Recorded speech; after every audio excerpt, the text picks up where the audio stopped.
আসসালামু আলাইকুম, আশা করি সকলে ভালো আছেন। সকালবেলা দেখেন সিএনজি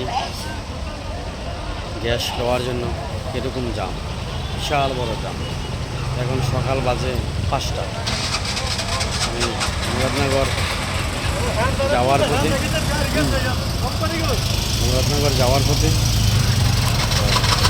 গ্যাসের প্রচণ্ড পরিমাণ দাম।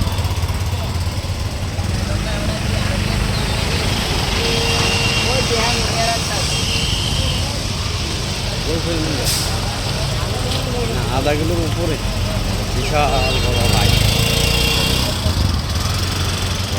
বাংলাদেশের সকালবেলা গ্যাসের রয়েছে চোল্লা পাম্প।